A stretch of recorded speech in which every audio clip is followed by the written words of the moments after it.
और यहाँ पर अभी हम बात कर लेते हैं कर्क राशि के जातकों के लिए। तो कर्क राशि के जातकों के लिए क्या करना है, शिवालय जाना है, कच्चा दूध अर्पित करना है, या तो 1.25 किलो चावल या फिर शर्करा।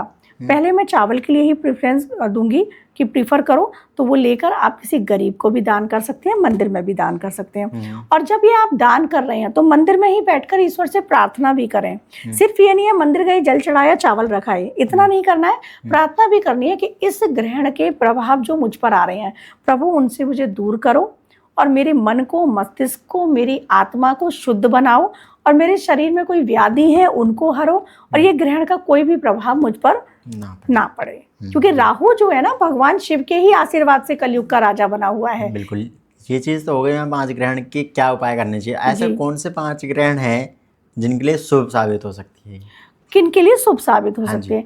देखिए यहाँ मैं बताती हूँ, यहाँ पर ये मकर राशि वालों के जातकों के लिए अच्छा रहेगा। यहाँ पर ये अगर मैं बहुत अच्छी राशि की बात करूँ तो वो वृषभ राशि है, उसके लिए अच्छा मुझे रहेगा। लगा मेष बोलोगी क्योंकि मेरा मेष है।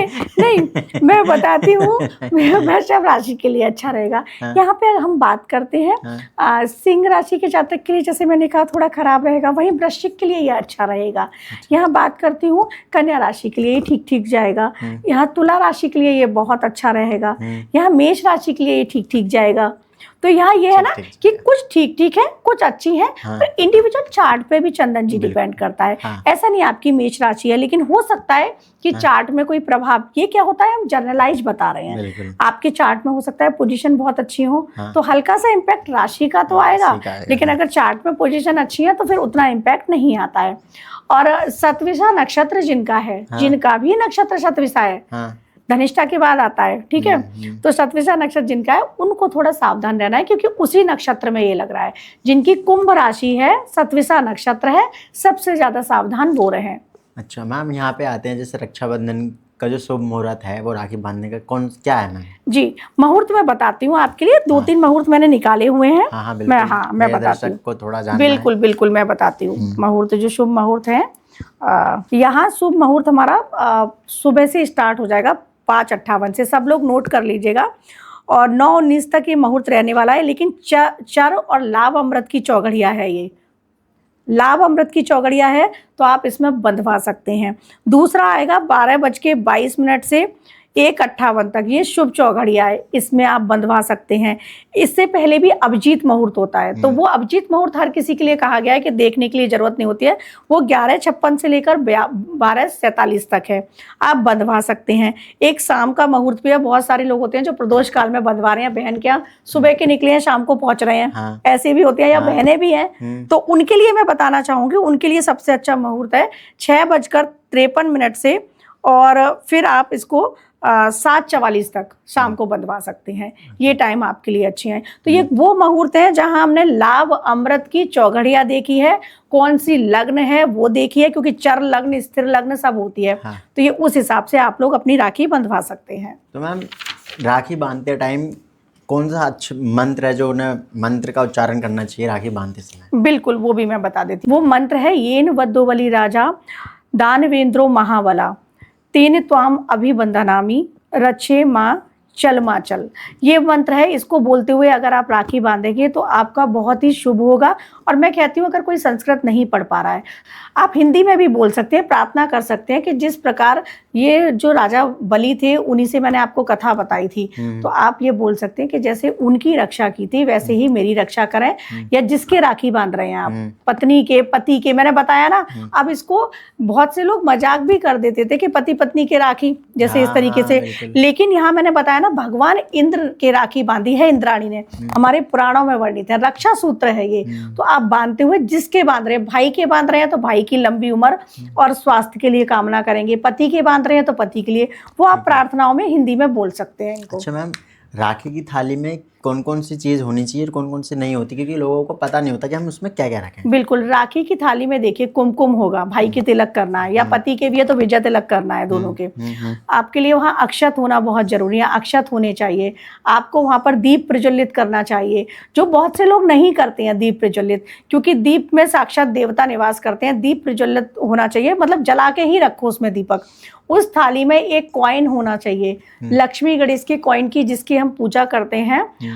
धनतेरस पर वो कॉइन भी होना चाहिए, क्योंकि चाहे पति के लिए आप रक्षा दे कर रहे हो या भाई के लिए, सुख समृद्धि दोनों के लिए चाहोगे ना, तो वो कॉइन भी उसमें होना चाहिए। उसमें नजर के लिए आप काली मिर्च रख सकते हो, या नज़र के लिए आप थोड़ा सा उसमें हम जो कहते हैं ना, इसको आम भाषा में साबुत जो खड़ा नमक होता है, वो भी आप अपने पास थाली से अलग रख सकते हो, क्योंकि राखी बांधने के बाद चाहे भाई हो चाहे पति हो, उसकी नज़र भी उतार देनी चाहिए। अच्छा। ऐसा भी कर देना चाहिए।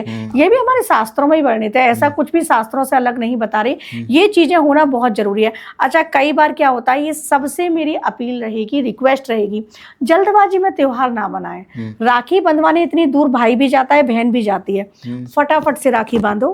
तो वो फटाफट नहीं होना चाहिए, वो प्रोसेस पूरा आराम से होना चाहिए, आराम से उसके तिलक करो। सबसे ज्यादा जरूरी, ये थोड़ा सा इसको डीप करूंगी, सबसे ज्यादा जरूरी होती है हमारी भावना, और वही यूनिवर्स से कनेक्ट करती है हमारी वाइब्रेशन। हम भाई को राखी बांध रहे हैं, सोच रहे हैं जल्दी जल्दी करें, खाना खाना है, निकलना है घर, या जितने भी रिश्तेदार आए हैं उनसे हमको गप्पे मारनी है बैठ के।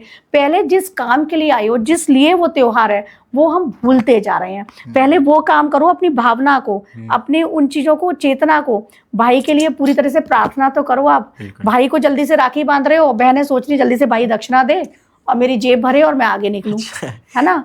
तो वो नहीं होना चाहिए। भाई अपने आपके लिए जो कैपेबल है वो देगा, अपने से ज्यादा देता है हर भाई। यहाँ एक चीज और बोलूंगी, और इसको कट मत करना चंदन जी, क्योंकि बहनों को लालच स्वरूप में नहीं भाई के घर कभी जाना चाहिए। भाई जो दे रहा है, जैसा दे रहा है, क्योंकि वो आपका भाई है, वो आपको स्वीकार करना चाहिए। मेरी दीदी देख रही होंगी, देख लो। नहीं, वो स्वीकार करना चाहिए, क्योंकि हर भाई अपनी बहन के लिए ज्यादा ही करने की कोशिश करता है। बिल्कुल बिल्कुल। मैम, आप जब पैसे से रिलेटेड बात आई है, तो मेरे मन में ये क्वेश्चन आया कि रक्षाबंधन पे ऐसे कौन से काम हैं जो करने चाहिए और घर में उसकी जो बरकत हो। हाँ बिल्कुल। अब मैंने आपको बताया ना, थाली में लक्ष्मी गणेश जी का एक कॉइन रख लो। हाँ। उसी कॉइन को रखे रहने दो। वो अच्छा। हमने समृद्धि के लिए रखा है, सुख के लिए। उस थाली में शाम तक जितनी भी बुआ आ रही हैं, बहन आ रही हैं, वो थाली एक ही लगती है ज्यादातर, उसमें आप रखा रहने दो। उसी कॉइन को शाम को आप एक लाल कपड़े में बांधो और ले जाकर तिजोरी में रख दो। अगली साल वापस भी उस कॉइन को निकाल सकते हो। अच्छा। साल भर बरकत होगी, क्योंकि बहन जो होती है, बेटियां जो होती हैं, बुध का कारक होती हैं। अच्छा। और जब आपका बुध ठीक हो जाता है, मैनेजमेंट ठीक हो जाता है। तो ये एक उपाय है। अच्छा, तो ये चाहिए। तो मैम, हर किसी त्यौहार में इंसान को कुछ ना कुछ दान करने की हमारी परंपरा रही है, तो राखी रक्षाबंधन पे ऐसी कौन सी चीज़ दान करनी चाहिए जो सबसे शुभ मानी जाए? देखिए, यहाँ पर मैं कहूँगी रक्षाबंधन वाले दिन, इस बार तो ग्रहण है, तो जिनके खराब नहीं भी है चार्ट में कोई पोजीशन, मैं कहूँगी वो अपनी राशियों के अनुसार कुछ ना कुछ दान अवश्य करें। लेकिन हर साल की बात करते हैं हम, हर साल आपको ना गरीब व्यक्तियों को भोजन जरूर कराना चाहिए, क्योंकि उस दिन होती है पूर्णिमा, और पूर्णिमा तिथि जो है सत्यनारायण भगवान के लिए बहुत प्रिय है। और सत्यनारायण की कथा में भी ऐसा वर्णित है, क्योंकि भगवान भी वहां आते हैं जहां आप दूसरों पर दया दिखाते हैं, दूसरों के लिए हेल्प करते हैं। तो जितनी भी सामर्थ्य हो चंदन जी, मेरी अगर 10 रुपए की सामर्थ्य है, मैं 10 रुपए का एक बिस्किट का पैकेट दे दूंगी किसी के लिए। लेकिन मेरी सामर्थ्य अगर 1000 की है, तो मैं उतने का आटा चावल सब खरीद के एक किसी गरीब को दे दूं, क्योंकि ये बहुत पुण्य का काम है। हमें जरूर दान करना चाहिए। हम अपनी बहन को दे रहे हैं ना, किसी कोई गरीब बहन ऐसी भी हो सकती है जिसपे पहनने को वस्त्र तक ना हो, ऐसी भी हो सकती है। तो हमारी श्रद्धा है और हमारी पॉकेट है, जितना अलाउ कर रहा है हमें उनके लिए भी करना चाहिए। बिल्कुल। कि जिनके भाई नहीं होते, क्या वो भी व्रत रख सकती हैं, वो भी पूजा कर सकती हैं? क्या उनके लिए कोई प्रोसेस है? हाँ बिल्कुल कर सकते हैं। जिनके भाई नहीं होते वो कान्हा जी को अपना भाई बना सकती हैं। ओके। कान्हा जी को बनाइए, या फिर जिस भी इष्ट में आपकी श्रद्धा है, चाहे वो हनुमान जी हो, कान्हा जी हो। लेकिन बाल गोपाल के लिए तो सभी ने कहा गया है, इवन बचपन से हम तो बाल गोपाल को सबसे पहले राखी बांधते हैं, उसके बाद भाइयों को राखी बांधते हैं। तो मुझे लगता है जिनके नहीं है उनको बाल गोपाल को अवश्य राखी बांधना चाहिए, और वो फिर परमात्मा है, फिर वो आपको इस तरीके से प्रोटेक्ट करेंगे कि आपके जो भाई हैं उनसे भी ज़्यादा करेंगे। मैम, मैं आपसे थोड़ा सा पर्सनली एक आपका ओपिनियन जानना चाह रहा हूँ कि इस रक्षाबंधन 2026 में चंद्र ग्रहण पे ऐसे कौन से कार्य हैं जो दर्शक ना करें? ऐसे कोई 3 कार्य बताना चाहेंगे आप अपनी तरफ से? बिल्कुल। देखिए, चंद्र ग्रहण लग रहा है, भारत पर असर नहीं है, मैं फिर से कहती हूँ, सूतक काल मान्य नहीं होगा, लेकिन वैसे इंडिविजुअल कहते हैं ना, कहीं न कहीं तो वो असर आएगा ना, पड़ोसी के घर आग लग रही है, तो धुआँ तो हमारे घर में भी आ ही रहा है। हाँ। पड़ोसी में वहाँ जाके तुम आग की बात मत करो बस। तो मैं वही कह रही हूँ। 2026 में बहुत आग दिखाए बहुत हैं। आग लगी है। तो वो वही कह रही हूँ कि आपको क्या नहीं करना है, आपको ध्यान रखना है कि इस टाइम पीरियड में कुछ भी, जैसे हम कहते हैं ना कि जो व्यसन हो गए, जुआ खेलना हो गया, ड्रिंक करना हो गया, अल्कोहल का सेवन, ये सारी चीजें उस दिन मत करो, बिल्कुल, क्योंकि ये राहु का प्रभाव है। हाँ। जुआ, सट्टा, राहु इस तरफ इशारा देता है, तो ये सारी चीजें वो हैं। आपको ये लत भी है, आपको पसंद है ड्रिंक करना, आपको पसंद है गैम्बलिंग करना, उस दिन मत करो, उस दिन पत्ते मत खेलो। पहली चीज ये है सावधानी के तौर पे। दूसरी चीज ये है कि उस दिन कहूंगी AI का उपयोग कम से कम करो, चैट GPT का यूज कम से कम करो। अच्छा। ये इसलिए कह रही हूँ क्योंकि राहु भस्मासुर होने वाला है आगे जाकर। भस्मासुर ने क्या करा था, जब भगवान मोहिनी ने, भस्मासुर सबको भस्म कर सकता था, जिसके सर पे हाथ रखता, उसको वरदान था। तो चैट GPT के कंट्रोल में सब आ चुके हैं, ठीक है, वो जिसको चाहे उसको वैसे कर सकता है। लेकिन उसी का वो करने के लिए भगवान विष्णु ने मोहिनी रूप रखा और अपने सर पर ऐसे हाथ रखा, फिर भस्मासुर ने वैसे ही हाथ रख दिया। कॉपी कर रहा था ना, चैट GPT से जो कहोगे, मैं भी बनाती हूँ अपने, है ना, मैं अपने पोस्टर चैट GPT से ही बनाती हूँ, सब प्रभाव में, है ना। लेकिन कहूँगी उस दिन मत करो, क्योंकि ये भस्मासुर है और राहु का प्रभाव है, तो उस दिन वो चीज अवॉइड करो। एक दिन की जा सकती है, एक दिन की जा सकती है, वो फास्टिंग है आपकी, डिजिटल फास्टिंग हम कराते हैं। तीसरा मैं कहूंगी कि उस दिन झूठ मत बोलो, क्योंकि हुआ क्या था, किसी के साथ छल मत करो। राहु छल के साथ बैठा था, अमृत पीने, और उसी के बाद उसके साथ ये घटनाएं घटी थी ना। तो आध्यात्मिक दृष्टिकोण से मैंने तीनों चीजें बताई हैं कि उस दिन, देखिए, बिजनेसमैन होते हैं, झूठ बोलते हैं, बिना उसके झूठ नहीं, उनका बिजनेस नहीं चलेगा, है ना। मेरा है, मेरा चल जाएगा, लेकिन हर स्त्री अपने पति से पैसे छुपाने के लिए झूठ बोल देती है। बहुत बड़ी बात बोल रही हूँ यहाँ पे मैं, कि नहीं है, चाहे वो कोई हो, तो वो भी एक झूठ ही होता है। तो आप यहाँ पर उस दिन झूठ मत बोलो, क्योंकि राहु का प्रभाव, यहाँ ग्रहण जो लग रहा है ना, राहु के प्रभाव से मत बोलो। आपको लग रहा है तो आप वहां से निकल जाओ, साइड हो जाओ। ये 3 चीजें हैं, ध्यान रखना, क्योंकि इसका ना लॉन्ग टाइम में 6 महीने में असर दिख सकता है। राहु हमारे अंदर कैसे आ सकता है, इन्हीं चीजों से आता है। हम जो पॉडकास्ट कर रहे हैं ये भी राहु है, और राहु कलयुग का राजा है और बहुत जरूरी है।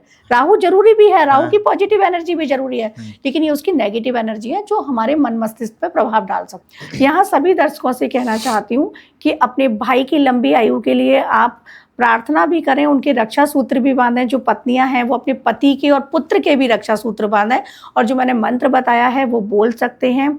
आपको नहीं समझ आया हो तो आप गूगल करके भी देख सकते हैं, येन वद्दो बलि राजा, इस तरीके से ये मंत्र है, या आप हिंदी में भी बोल सकते हैं। उनके स्वास्थ्य की कामना कीजिएगा, और इस दिन किसी न किसी गरीब को आप कुछ ना कुछ अवश्य दान दीजिएगा। अपनी चेतना के स्तर को इतना ऊंचा उठाएं कि जैसे जो हमारे कान्हा जी हैं, वो सबका कहते हैं ना कि जन्माष्टमी भी इसके 8 दिन बाद ही आती है, तो उनका प्रभाव भी पूरा है। जैसे वो सबका उद्धार करते हैं, ऐसे आप भी सबका उद्धार करें। राधे राधे, शाम सदाशिव।